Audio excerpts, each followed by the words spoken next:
मोहम्मद शहजाद खान। मैं एक मुसलमान समाज में से हूँ। मुसलमान समाज में मैंने एक चीज़ ज़रूर देखी है कि मुसलमान समाज है वो सिवा अल्लाह ताला के किसी को नहीं मानता। अगर कहीं भी ऐसा लगता है कि वहाँ आज खाना बनने वाला तो वो नमाज को छोड़ के खाने के ऊपर पहले टूटते थे। हम पैदा होते हैं तब हम हिंदू होते हैं और जब हमारी मुसलमानी कर दी जाती है फिर हम मुसलमान बन जाते हैं। ऐसा क्यों? अगर मालिक मुसलमान ही बनाना था तो वो जो मुसलमानी होती है वो ऊपर से ही क्यों नहीं बना के भेजी? मोहम्मद साहब के 1,80,000 शिष्य हो गए थे, ना ही उन्होंने कभी मांस को छुआ और ना ही उन्होंने कभी बोला कि तुम मांस को खाओ। मांस खाना ये समझ लो हम अपने बेटे की कुर्बानी दे रहे हैं, हम अपने बेटे के मांस को खा रहे। एक मांस दूसरे मांस को खा रहा है, इससे बड़ा राक्षस और होगा कौन? मुसलमान हो के एक मुसल्ले ईमान बनो। मुसलमान का अर्थ होता है कि मुसल्ले ईमान, जो अपने ईमान पर रहे। पर हमारा ईमान कहाँ है? हमारा ईमान तो कुछ है ही नहीं। आज हम मांस खाते हैं, मांस खा के फिर झूठ बोलते हैं, फिर तंबाकू खा लेते हैं। मुसलमान के लिए कुर्बानी लिखी है। कुर्बानी का मतलब था कि अल्लाह ताला की राह पे अपनी बुराइयों को कुर्बान कर देना, ना कि बकरे को काट देना, मुर्गे को काट देना।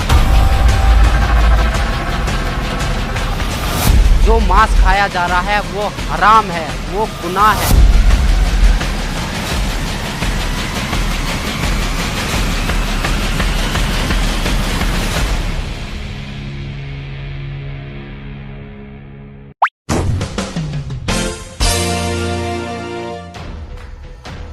क्या नाम है जी आपका? मेरा नाम शहजाद दास है और मालिक की शरण में आने से पहले मैं मोहम्मद शहजाद खान था।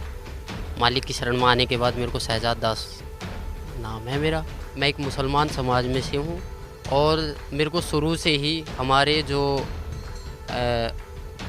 बुज़ुर्ग है, जो भी हमारे माता पिता, जो भी हमारे मौलवी साहब है, उन्होंने मुझे सिर्फ़ एक ही चीज़ सिखाई थी कि नमाज पढ़ो, रोज़े रखो, ईद बकरीद मनाओ, मांस खाओ, कुछ भी करो पर मालिक का नाम लो। बस मुसलमान समाज में मैंने एक चीज़ ज़रूर देखी है कि मुसलमान समाज है वो सिवा अल्लाह ताला के किसी को नहीं मानता। ये मैंने उन चीज़ों की देखा है। और इसके अलावा उन्होंने मेरे से कहा था कि एक तहज्जुद की नमाज़ होती है जो रात के 12 बजे पढ़ी जाती है, अगर उसको पढ़ लोगे तो जो तुम्हारा सवाब है, सवाब का मतलब जो फ़ल है वो दुगना हो जाता है। और सुबह 4 बजे की जो नमाज़ जिसे हम फजर की नमाज़ बोलते हैं, अगर पढ़ के अगर आप किसी काम के लिए चलते हो तो ये समझ लो वो काम तो आपका 100% होगा। मैंने आज मेरे को मालिक की शरण में आज मेरे को 5 साल हो गए और 5 साल से पहले यानी कि मैं 22 साल तक इस साधना को करता रहा रेगुलर। पर मेरे को 1% भी ऐसा नहीं लगा कि आज मैंने अपना फ्यूचर बना लिया हो या आज मैंने अपना कोई काम कर लिया हो या फिर मैं किसी चीज़ में परफेक्ट हुआ हूँ या किसी चीज़ में मैं सक्सेसफुल हुआ हूँ। मुझे ऐसा कुछ अनुभव नहीं हुआ। यहाँ तक कि मैंने जो ख्वाजा गरीब नवाज़ की दरगाह है जो अजमेर में है, जिसको मोइनुद्दीन चिश्ती की दरगाह बोला जाता है, जो पूरे वर्ल्ड में प्रसिद्ध है, उस पर भी मैंने चादर के लिए बोला। मेरे मम्मी पापा ने कहा कि आप वहाँ जाओ, वहाँ चादर चढ़ाओ, वो सबकी मुराद पूरी करते तो आप वहाँ जाओ। मैं वहाँ भी गया, उनके लिए चादर बोला। पर मैं जहाँ भी गया वहाँ मैंने देखा एक बहुत बड़ा देग है, उसमें लोग बाग सोने डाल रहे हैं, चांदी डाल रहे, पैसे डाल रहे। मेरे पास कोई मनी नहीं था, मेरे पास कोई पैसा नहीं था। मैं वहाँ गया, वहाँ लोग बाग क्या करते हैं, सर पे टोपी लगा लेते हैं, मालिक का नाम लेते हैं और कहते हैं कि एक कपड़ा सा लेते हैं हरे वाला और उसके नीचे बंदों को निकालते हैं और कहते हैं कि तुम्हें सवाब मिल चुका है, जन्नत का दरवाज़ा खुल चुका है।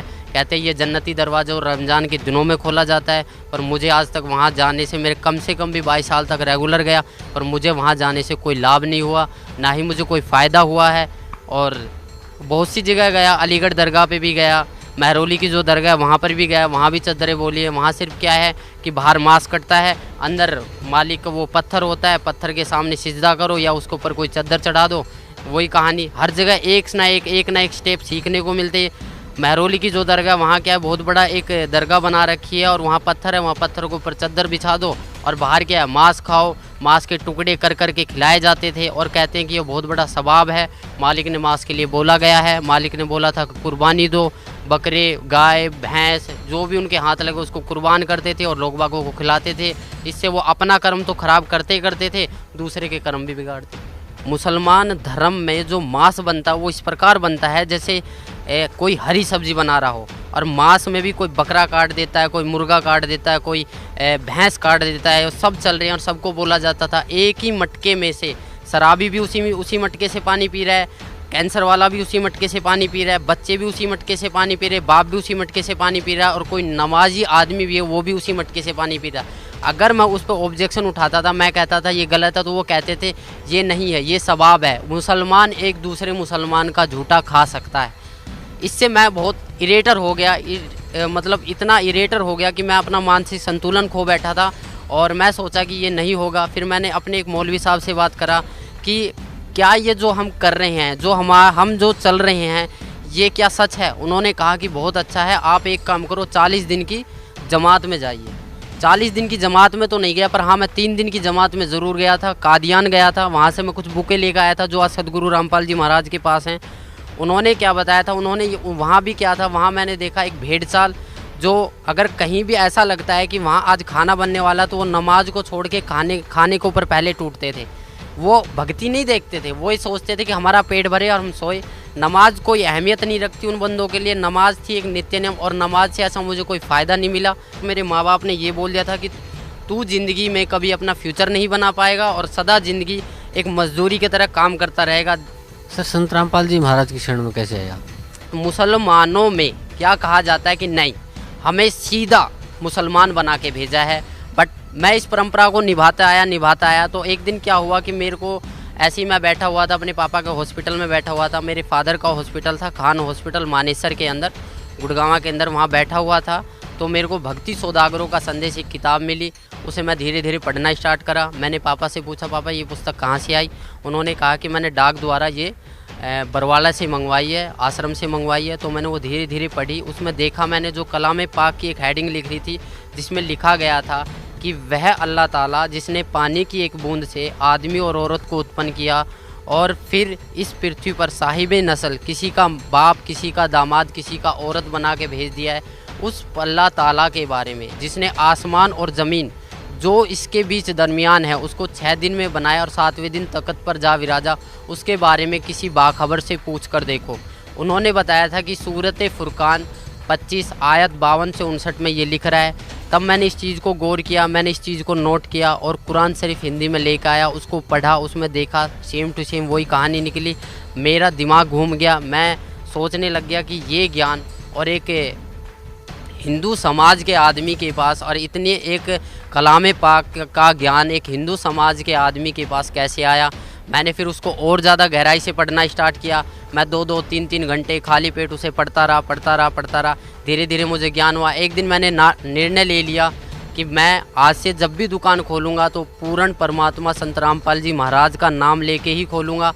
नया हॉस्पिटल था, मैंने स्टार्टिंग से ही दुकान पूर्ण परमात्मा संत रामपाल जी महाराज के नाम से खोलना स्टार्ट करा। और मैंने अंदर ही अंदर एक प्रेरणा बनाई कि मालिक, मैं इतना अभी अपने पैरों पर खड़ा नहीं हूँ। अगर मैं अपने पैरों पर खड़ा हो गया, या मैं जो मेरे घर वाले मुझे बोलते हैं, या मुझे ऐसा लगा कि मालिक अगर आप ही भगवान हो, आप ही ईश्वर हो, आप ही गॉड हो, तो मुझे कम से कम इतना ज्ञान दे दो ताकि मैं आपके पास आ सकूँ।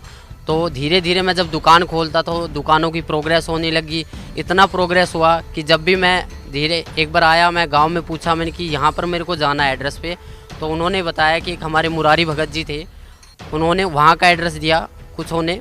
वहाँ पर मैं गया, वहाँ पर मालिक की तस्वीर देखी, मैं बोला मुझे यहाँ जाना था। जब तक मुझे नहीं पता था कि मालिक करोथा को छोड़ के बरवाला में आ चुके हैं। तो उन्होंने कहा था कि हम उस दिन जाएंगे, 7वें महीने की 11 तारीख को मैं यहाँ पर आया, छोटे आश्रम बरवाड़ा पे। मैंने यहाँ नाम लिया, और नाम लेने के बाद जब मालिक से मैंने बताया कि मालिक मैं ऐसे ऐसे कष्टों से उभर कर आया हूँ, तो मालिक ने मेरे को बहुत प्यार करा और बोला, बेटा करोड़ों के ऊपर तेरी मेहर हुई है, और तू इस भक्ति पर डटा रह, इस भक्ति पर डटा रहा। अगर नियमों में रहा तो तू ज़िंदगी में वो चीज़ पा जाएगा जो तूने कभी कल्पना भी नहीं करी। सर, संत रामपाल जी महाराज जो आपके पूज्य गुरुदेव हैं, उनसे नाम उपदेश लेने के बाद आपको क्या लाभ मिला? सबसे पहले नाम उपदेश लेने के बाद मैंने जो मेरा मनुष्य जन्म था वो सुधरा। मैंने मांस खाना छोड़ दिया। मैं उस मुसलमान समाज के प्रति जो एक सद्भावना थी, जो एक मैं खोज रहा था अल्लाह ताला को, जो मैं एक देखना चाहता कि अल्लाह ताला कौन था, उसके बारे में मुझे पता लगा। फिर मैंने यहाँ से जितने भी अपने मुसलमान भाई हैं, जितने भी अपने मुल्ला काजी, उनसे पूछा कि भैया ऐसे इस बात है। दुआ सलाम भी करता था, सारे काम करता था। वो 2-4 बार मेरी बातें सुनते थे। एक मैं मौलवी साहब से पूछने गया, वहाँ 4-5 उनके शिष्य बैठे थे। मैंने बोला जी अस्सलाम वालेकुम, उन्होंने कहा वालेकुम अस्सलाम। तो ऐसे ही माइंड में पर्सन घूम गया। मैंने कि जी इसका मतलब क्या होता है कि हम जो दुआ सलाम करते हैं अस्सलाम वालेकुम और वालेकुम सलाम। तो उन्होंने, हालांकि उन्होंने जवाब अपने तरीके से सही दिया, बट मुझे उसमें से कोई संतुष्टि नहीं हुई।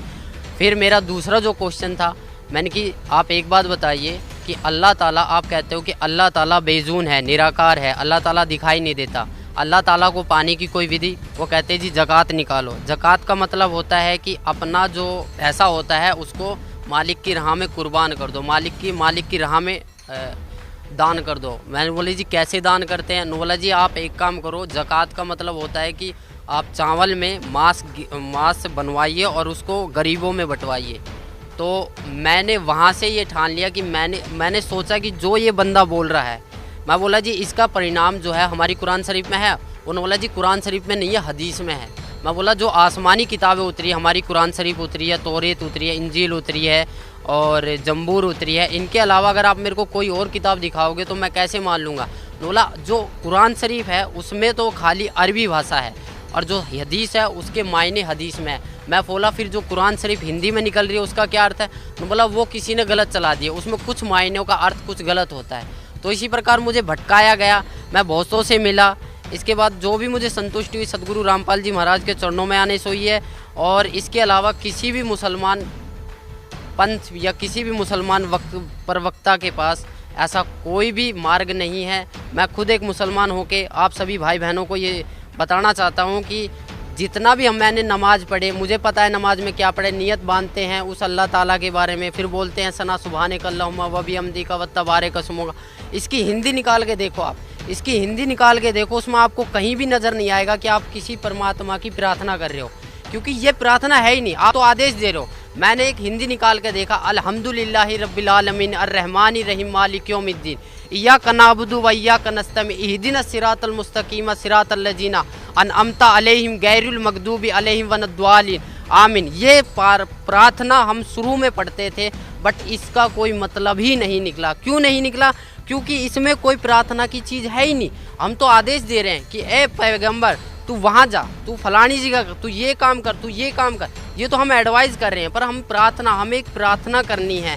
हमें नमाज का मतलब समझना है। नमाज चीज़ क्या है? नमाज का मतलब जो है परमात्मा बताते हैं कि नमाज का मतलब होता है कि अरदास लगाना, अपनी प्रार्थना लगाना, नित्य नियम करना। हमें 5 टाइम की नमाज दी है, फजर, जोहर, असर, मगरिब, ये 5 टाइम की जो नमाज दी है। पर आज लग हमने नमाज कौन सी सच्चे दिल से पढ़ी?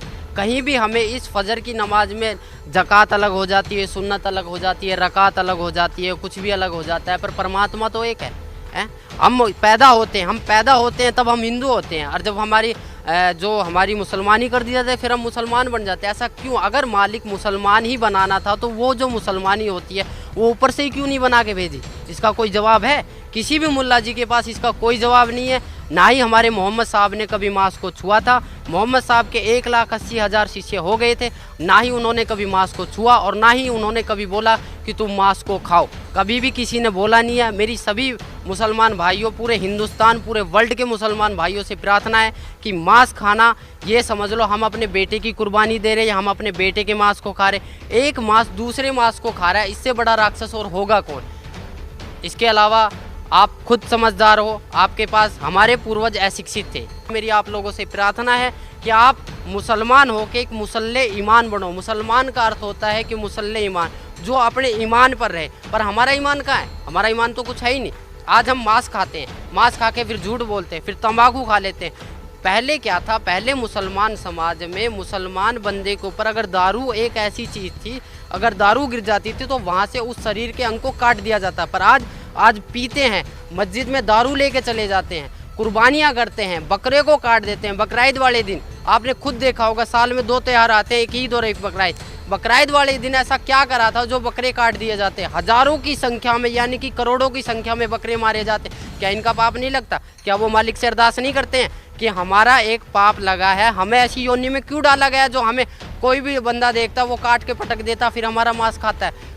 मैं आप लोग सभी से ये प्रार्थना करता हूँ कि अपना जीवन सफल बनाए। मनुष्य जीवन एक अनमोल है, इसको व्यर्थ ना करे। मुसलमान समाज जो है वो बहुत पाक समाज है। वो पाक इसलिए है क्योंकि वो सिवाय अल्लाह ताला के किसी को मानता नहीं है। पर आजकल का जो मुसलमान समाज है वो मुल्ला काजियों ने बहकाया जा रहा है, क्योंकि हम ख्वाजा गरीब नवाज की दरगाह पे जाते हैं, क्या करते हैं, हम पत्थरों के सामने पूजा करते हैं, फिर कहते हैं कि हम पत्थरों की पूजा नहीं करते। फिर कैसे पत्थरों की पूजा करते हैं? अगर आपने सिजदा कर दिया, उसको पूज लिया, सिजदा करना एक पूज लिया सिवाय अल्लाह ताला के, फिर कहते हैं कि सिवाय अल्लाह ताला के किसी का आगे सिजदा नहीं करते। फिर ख्वाजा गरीब नवाज की दरगाह, सैयद, पीर, जितने भी ये महरौली की दरगाह, अलीगढ़ की दरगाह, यहाँ पर होता क्या है? क्या होता है यहाँ पर? क्या वो बंदा है? क्या वो पीर पैगंबर है? नहीं। उन्होंने ये कहा था कि हम भगवान नहीं हैं, हम अल्लाह नहीं है, हम उस अल्लाह ताला के बारे में सोचो।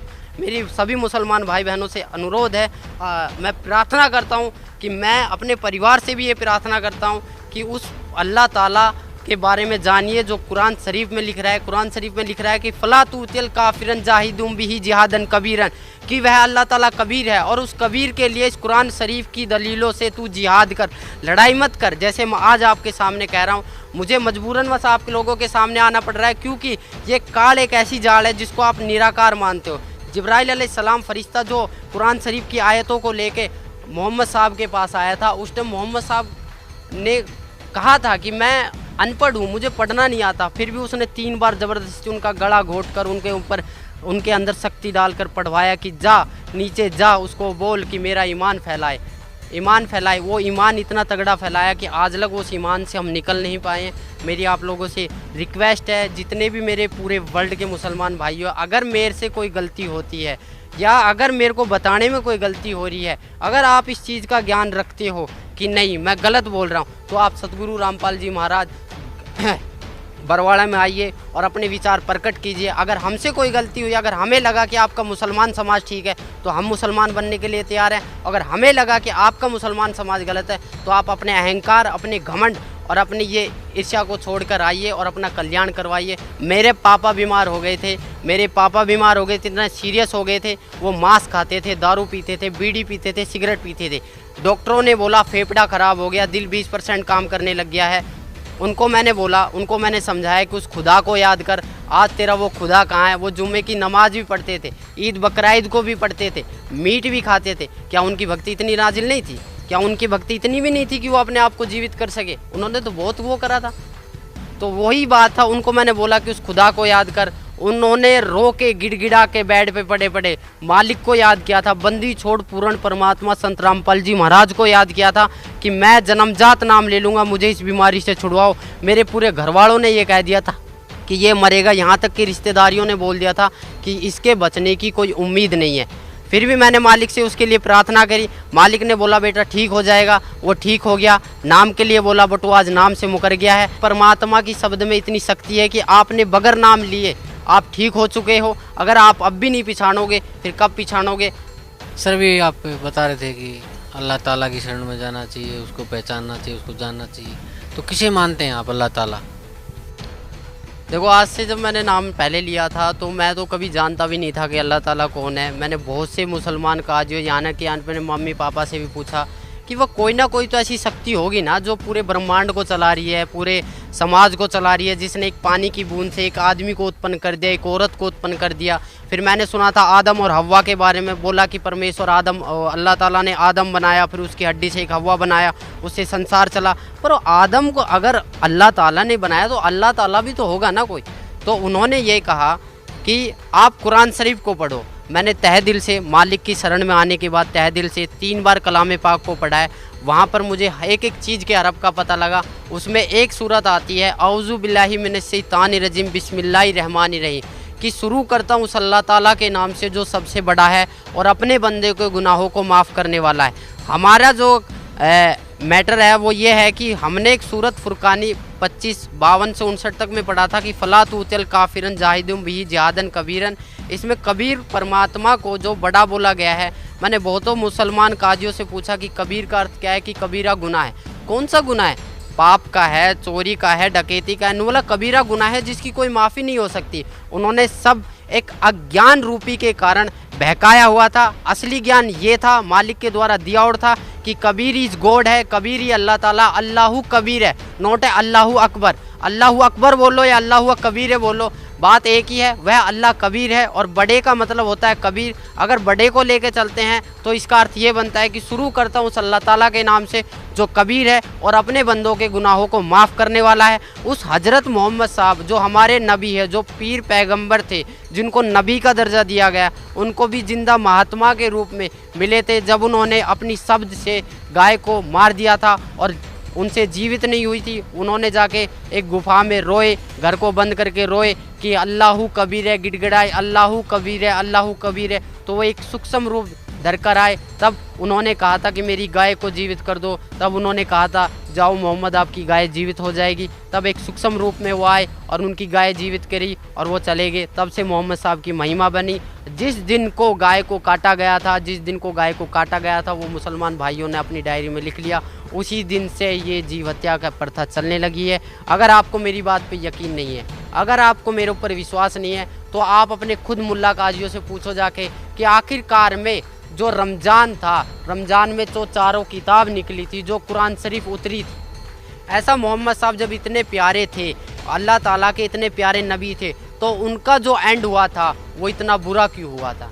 अगर आपको मेरी बात पे यकीन नहीं है तो आप मौलवी साहबों से जाके पूछो, उनको खंगालो, उनको देखो वो कितने जानते हैं। अगर आपको तब भी प्रश्न का उत्तर ना मिले तो आप यहाँ पर आइए, बरवाड़ा सत्संग में आइए, सुनिए, मालिक से विचार कीजिए, यहाँ पर ज्ञान लीजिए। अगर आपको फिर भी विचार का, यहाँ पर आपको सारे प्रश्नों के उत्तर दिए जाएंगे। यहाँ पर आपको एक संतुष्टि करी जाएगी चारों ओर से। हम सिर्फ एक आत्मा है, हम सिर्फ एक मानव है। हमारा धर्म जो मानव है, हमारा हिंदू, मुसलमान, सिख, ईसाई से कोई लेना देना नहीं है। अगर इस जाति प्रथा को आप सदा ज़िंदगी चलाते रहोगे तो कभी भी आप अल्लाह ताला की प्राप्ति नहीं कर पाओगे। नमाज, रोज़ा बंक नमाज दहीरे बिस्मिल की नहीं बात करें, ये मालिक की वाणियाँ है। रोज़ा बंक नमाज दहीरे, बंक माने अजान, अजान जो लगाते हो, अजान का मतलब क्या होता है? अजान का मतलब ही क्या होता है? अल्लाहु अकबर, अल्लाहु अकबर, अशहदु अन ला इलाहा इल्लल्लाह, अशहदु अन ला इलाहा इल्लल्लाह, अशहदु अन्ना मोहम्मद रसूलुल्लाह, अशहदु अन्ना मोहम्मद रसूलुल्लाह, हय्या अलस सलाह, हय्या अलस सलाह, हय्या अलल फलाह, हय्या अलल फलाह, कद कामती सलाह, कद कामती सलाह, अल्लाहु अकबर, अल्लाहु अकबर, ला इलाहा इल्लल्लाह। इसका मतलब क्या है? आज लग ना तो हमने कभी कोशिश करी, बस एक आवाज़ आती है उसके पीछे हम चल देते हैं। जैसे एक भेड़ जा रही है, उसको पता है मैं मरने जा रही हूँ, फिर भी हज़ारों की संख्या में से एक भेड़ निकलती है उसके पीछे, फिर एक छोटी सी भेड़ उससे निकलती है कि ये आखिरकार में भेड़ जा कहाँ रही है। वो भेड़ जाके देखती है शॉर्टकट रास्ते से, उसे पता लगा कि बहुत बड़ा कुआं है, उसके अंदर सारी भेड़ गिर रही है और सब चिल्ला रही कि यहाँ मत आओ, यहाँ मत आओ। वो अपने माँ बाप, भाई बहनों सबको समझाता है कि आप प्लीज़ इस रास्ते को छोड़ दो। सब कहते हैं कि नहीं, तेरे बड़े बुजुर्ग चले थे, तू भी चल। बड़े बुजुर्ग चले थे क्योंकि वो अशिक्षित थे, हम पढ़े लिखे, हमारे पास सही है, प्रमाण है। आप अपनी कुरान शरीफ को खोल के देखो, फ़ज़ाइल अमाल को खोल के देखो, मोहम्मद साहब की जीवनी पढ़ो। हज़रत मोहम्मद साहब कौन थे? उनकी 40 साल के बाद 2 बार विधवा हो चुकी खाजिदा बेगम से शादी हुई थी, 4 पुत्र 3 लड़कियां प्राप्त हुई थी। उनके सामने उनके पुत्र हाशिम, काबिल और ताहिर तीनों आपस में कट के मर गए थे। उस आदमी का जीना क्या जीना जिसके सामने उसकी बच्चों को ही मौत हो गई। आप खुद बताइए। यह आपके ऊपर डिपेंड करता है, मेरे ऊपर नहीं। ये आपके ऊपर डिपेंड करता है कि जो क्यों चल रहा है ये आपके लिए चला है, ये उस मालिक का फरमान है। अगर आप समझ जाओ तो जल्दी आ जाओगे। नहीं, मालिक की वाणी है, गरीब दास ये वक्त जाता है, रोओगे इस पैरों। हकीकत में जब यहाँ पर लेट आओगे तो आपके पास कुछ नहीं मिलेगा। सिकंदर सिंह लोधी ने नाम लिया था, वीर सिंह बंगेल ने लिया था, शेख फरीद ने 12 साल कुएं में उल्टा लटक के बोला था कौवों से कि मेरे मांस को खा लो, आँखों को छोड़ दो, मुझे अल्लाह ताला का दीदार करना है। जब अल्लाह ताला का दीदार करना है तो अल्लाह ताला को बेजून क्यों बताए? खुद कबीर परमेश्वर उनके पास आए, वो बोले कि नहीं भाई कौन है, मुझे छोड़ दो, मुझे कुएं में लटकने दो। बोले ए बंदे, ए मुसलमान, तू लटक क्यों रहा है? न बोले जी मुझे अल्लाह ताला का दीदार करना है। जब तू अल्लाह ताला का दीदार करना चाहता है तो अल्लाह ताला को निराकार क्यों बताता है? तब से शेख फरीद का थोड़ा माइंड चेंज हुआ, बोले कि यह कोई अल्लाह ताला की शक्ति है। तब उन्होंने सतभक्ति पे राह पे चले थे, आज वो भी पार हुए हैं। मालिक की रज़ा हुई है, हमारे सभी मुसलमान भाइयों पे मालिक की रज़ा हो रही है। आपको अगर मेरी बात कड़वी लगे या मेरी बातों से आपके प्रति कोई दुख आए या मैंने किसी के प्रति कोई गलत व्यवहार किया है, आप खुद देखो अपनी कलाम पाक को उठा के, ना तो कहीं पर मुसलमान के बारे में ये लिखा है कि मुसलमान के लिए कुर्बानी लिख रही है। कुर्बानी का मतलब था कि अल्लाह ताला की राह पे अपनी बुराइयों को कुर्बान कर देना, ना कि बकरे को काट देना, मुर्गे को काट देना। हम जितने भी महीने साल में दो जो त्यौहार आते हैं, इस पर हम जितनी भी कुर्बानियाँ करते हैं, ये हमारे पाप कर्म जोड़ रहा है काल। अगर इससे आप मेरी बातों से अगर आपको थोड़ा बहुत भी कुछ मिले तो मैं आपसे रिक्वेस्ट, आपसे प्रार्थना या मेरे को कुछ भी समझ के बोल दीजिए। मैं उस परमेश्वर का कुत्ता हूँ जो आपको भोंक रहा हूँ और आपको जगाने की कोशिश कर रहा हूँ। आप आइए यहाँ, आपको अगर कोई दिक्कत आती है, कोई शंका समाधान आती है तो आप ज्ञान चर्चा कीजिए। अपने मुल्ला काजियों को भी उठा के लाइए जिन्होंने अब तक हमें इस राह से भटकाया है, अब तक हमें इस राह से भटकाया। अगर वो उसी टाइम ये बोल देते जब मांस को काटने लगे थे कि कलमे पढ़ने से जो मांस खाया जा रहा है वो हराम है, वो गुनाह है, उसकी सज़ा बहुत बुरी होगी, तो आज जितना भी मुसलमान समाज है ये मांस को नहीं छूता। इन्हीं की वजह से आज जो भी मुसलमान समाज का बंदा वो शुरू से मांस खाने लग जाता है। जब हमें मालिक ने यहाँ भेजा था तो कुछ नियम बना के भेजे थे, उस नियमों को अगर हम तोड़ते हैं तो हम सीधा शैतान के पास जाएंगे, जहन्नुम में जाएंगे, दोज़ख की आग में जलेंगे। ये उस मालिक का फरमान है। अगर हम नियम पर चलेंगे, उस अल्लाह ताला की भक्ति करेंगे, उस अल्लाह ताला की इबादत करेंगे जो वास्तव में अल्लाह ताला है, जो खुदा है, जिसको वास्तव में खुदा बोला जाता है, वह खुदा कबीर परमेश्वर है, उसका सत्य ज्ञान है। उसका सत्य ज्ञान सिवाय सतगुरु रामपाल जी महाराज के अलावा इस पृथ्वी पर कोई देने वाला ना है और ना रहेगा। मुल्ला काजियों में अगर इतना ही दमखम है तो मेरे को एक ही बात बता दो कि वो कुरान शरीफ के बारे में इतना सब कुछ जानते हुए भी हमारे मुसलमान भाइयों को भटकाया क्यों नहीं कहा कि भैया इसके बारे में ये लिखा है कि उस बाखबर से पूछ कर देखो, उस इल्म वाले से पूछ कर देखो। अगर आप लोगों के पास थोड़ा सा भी अगर ज्ञान था, थोड़ा सा भी अगर ध्यान था, थोड़ा सा भी अगर आप उस मालिक से डरते थे तो आपको मुसलमान समाज भटकाना नहीं था, जो कि आज के मुसलमान समाज को, आज के युवा पीढ़ी मुसलमान समाज के बच्चों को ज़रूरत है। मेरी अपनी युवा पीढ़ी से, मेरे अपने मम्मी पापा से, मेरे अपने पूरे मुसलमान समाज से, मेरे अपने पूरे मुसलमान धर्म के लोगों से, मेरे अपने पूरे मुसलमान धर्म के माइयों बहनों से, सबसे मैं रिक्वेस्ट करता हूँ, प्रार्थना करता हूँ कि आप एक बार इस आश्रम में आइए।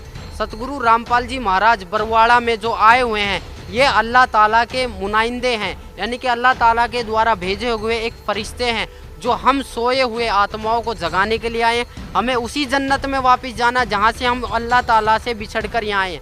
आप खुद कहते थे, हमें खुद बताया जाता था कि हम जन्नत से आए हैं। जब हमें इतना पता है कि ये शैतान का सब कुछ है, यहाँ शैतान का ही हुक्म चलता है, तो हम यहाँ से निकलने की क्यों इच्छा नहीं करते?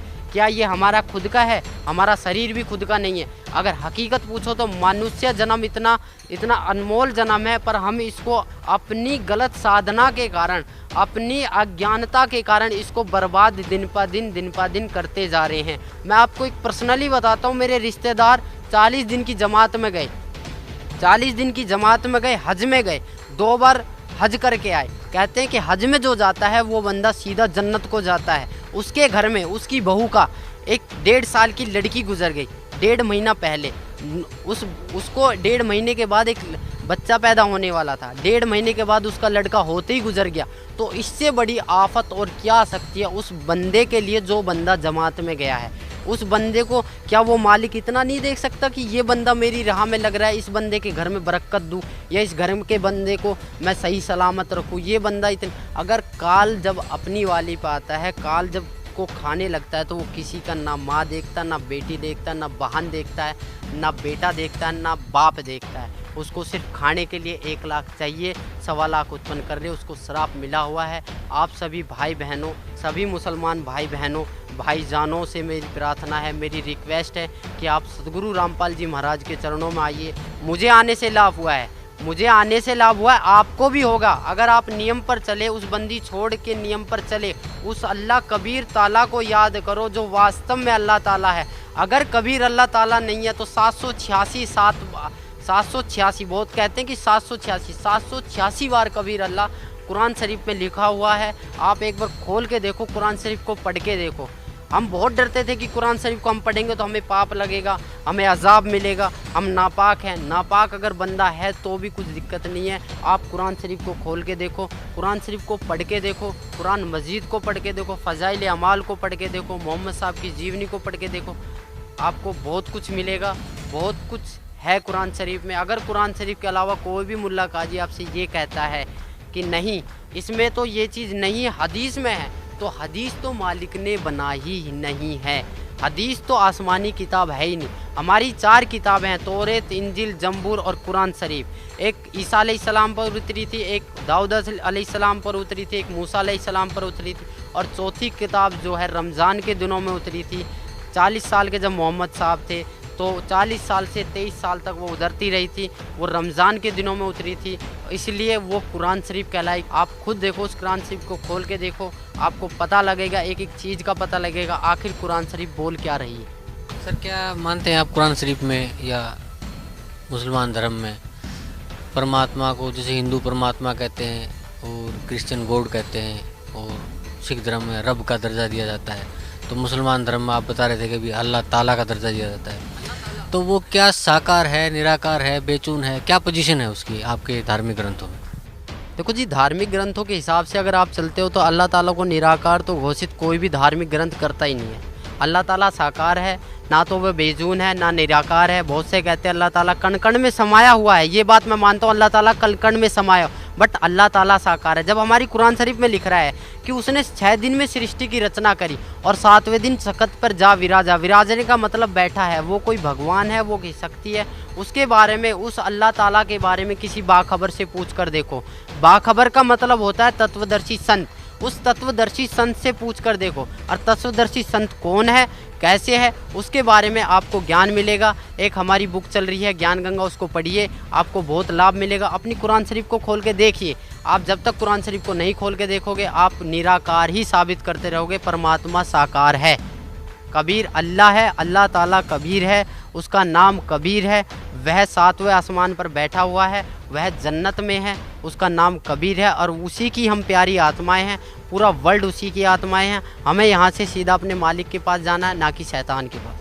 अगर आपको मेरी बात पे यकीन नहीं है तो आप मौलवी साहबों से जाके पूछो, उनको खंगालो, उनको देखो वो कितने जानते हैं। अगर आपको तब भी प्रश्न का उत्तर ना मिले तो आप यहाँ पर आइए, बरवाड़ा सत्संग में आइए, सुनिए, मालिक से विचार कीजिए, यहाँ पर ज्ञान लीजिए। अगर आपको फिर भी विचार का, यहाँ पर आपको सारे प्रश्नों के उत्तर दिए जाएंगे, यहाँ पर आपको एक संतुष्टि करी जाएगी चारों ओर से। हम सिर्फ एक आत्मा है, हम सिर्फ एक मानव है, हमारा धर्म जो मानव है, हमारा हिंदू, मुसलमान, सिख, ईसाई से कोई लेना देना नहीं है। अगर इस जाति प्रथा को आप सदा ज़िंदगी चलाते रहोगे तो कभी भी आप अल्लाह ताला की प्राप्ति नहीं कर पाओगे। जो क्यों चल रहा है ये आपके लिए चला है, ये उस मालिक का फरमान है।